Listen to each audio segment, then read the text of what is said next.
We've got more reveals from The Last Jedi than you can shake a stick at. It's a good one, Dad. Really killing it.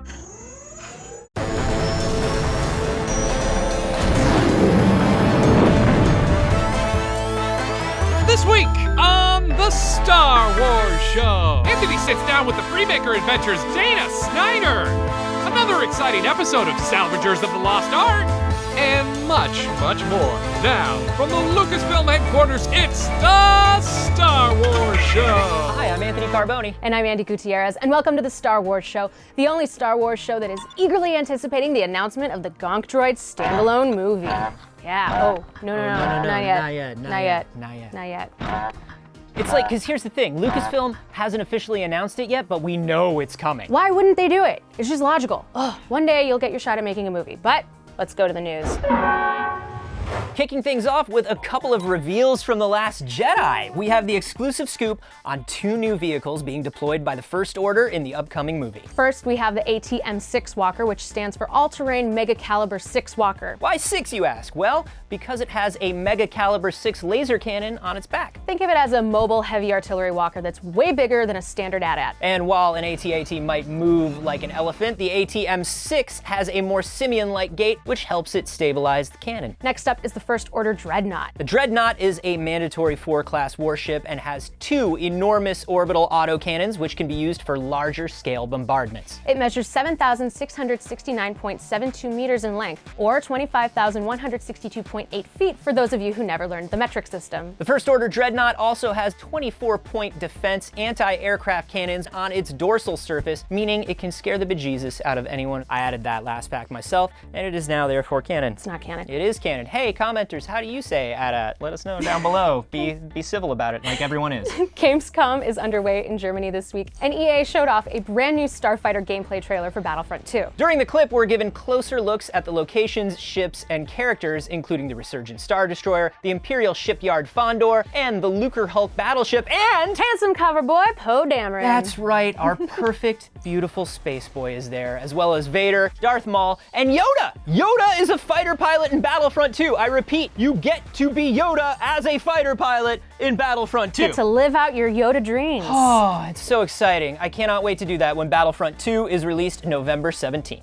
Fantasy Flight Games has announced a new tabletop game this week entitled Star Wars Legion. Legion is a ground-based battle game focusing on the ground troops fighting for the Rebellion and the Empire, including Luke Skywalker and Darth Vader. Plus, the core game comes with 33 unpainted miniatures, with tons more coming in the future. All of which will remain unpainted in my home, because I have neither the patience nor the skill. Star Wars Legion will be available in early 2018. And as always, for more breaking Star Wars news from around the galaxy, check out StarWars.com. Look at him, he's heading for that small moon. That's no moon.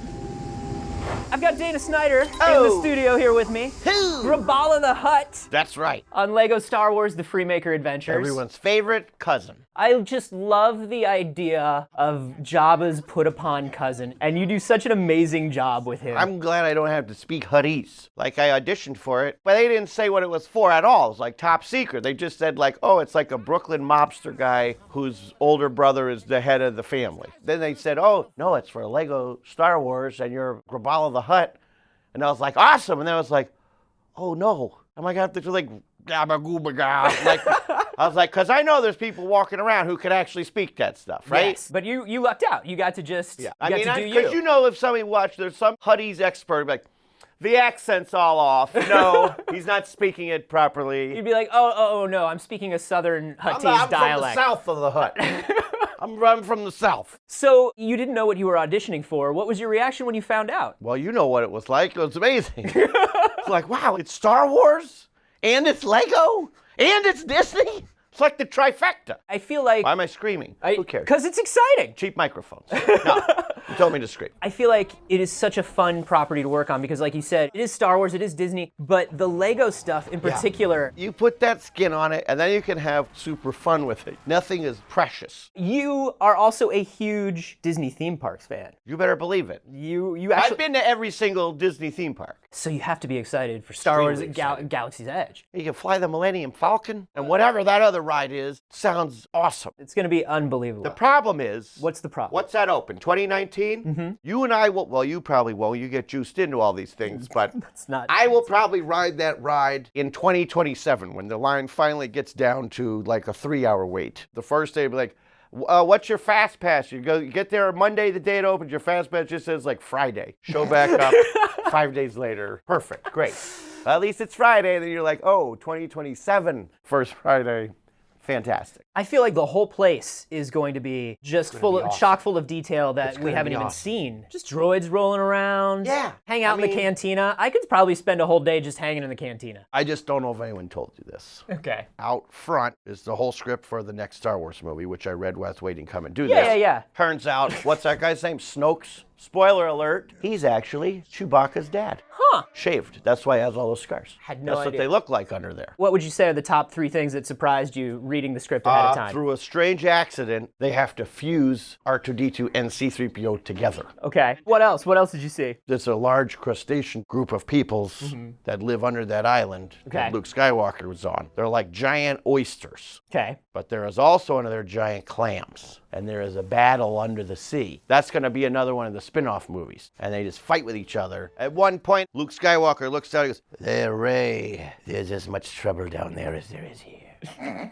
Now let's get back to Forsen. It's a reverse. Pick the rock up." It's a reverse Little Mermaid situation. Yes, and then that's one mention, boom. Dana Snyder does not. He didn't read the script. Just we for don't the We record. don't give Dana Snyder access to anything. Spoiler alert, I'm super into fan fiction. My own fan fiction. Spoiler alert, this is just Dana Snyder pitching ideas, is what this is. Someone. Watching the Star Wars show. Oh, it's a freaking Geonosian. Is this Jabba's tail? Hi, I'm Max. This is Lucas, and we are here at one of Lucasfilm's top secret storage units full of all kinds of cool stuff, including some of the actual molds they use to make props and masks. Let's take a look, Lucas.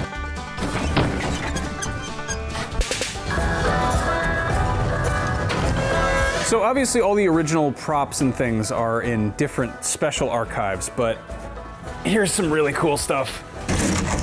The molds used to make the props. Is this Jabba's tail? It might very well be. It just says Jabba on it, and then there's Pig core. I would guess that's a nice Gamorrean. Yep, that's definitely a Gamorrean. You got the little horns here.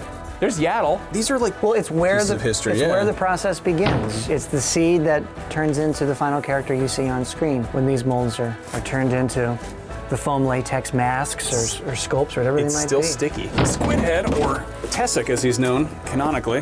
What era? Are these more recent? It's a prequel. Yeah, Quorum. that would make sense. And this is older plaster, which would date it back towards Jedi. Right. They'll take casts of the actors' hands when they have to create gloves for the costumes or the various materials. You know who this probably is. Oh!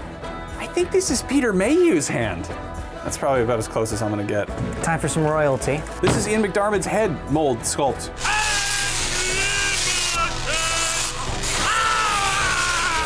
It's an Ithorian's head. So if you get your hands on one of these, you can have your own hammerhead at home. All 4 throats. Whose feet are those? Jar Jar. Oh, this is the leg cast for the Jar Jar Binks costume that Ahmed Best would be wearing on set. Indeed. Yeah. If digging through weird sarcophaguses didn't feel enough like archaeology, this sure does. That was fun. We probably have weird 1970s chemicals on our hands now. Anyway, Andy and Anthony, back to you. Lucas, let's go to the doctor. All right. You know what we haven't done in a long time around here? Swept and mopped. Well, yeah, but also ask people for fan art submissions. Oh yeah, we haven't. Okay, what should we ask people for? What if we asked them to draw their favorite recurring Star Wars show characters? That is minorly narcissistic and majorly specific, I No, man, come on, we have a vast stable of lovable characters. think. Okay, roll call. Okay, we've got the Yoda statue, Teak, your personal favorite, Kevin, Cheese, Gonkerson Starship, Copy Machine Force Ghost, Pablo Hidalgo. The list is vast. Do you want me to continue? I am not going to call your bluff and make you continue. It sounded like you were reaching quite a bit at the end there. But yes, we would love to see your Star Wars show fan art. Send it to us using the hashtag SWSArt, and we will feature our favorites here next week. Thanks for watching, and as always, may the Force be with you. Anything Pablo and Teak, like buddy cop fan art, Right. is... Maybe they're going on a Force Ghost hunt for the Copy Machine? Ooh! I say AT at. That's how I say it. At AT. That's another argument that people have a lot of the time. All the time. All the time. I say ALL the time.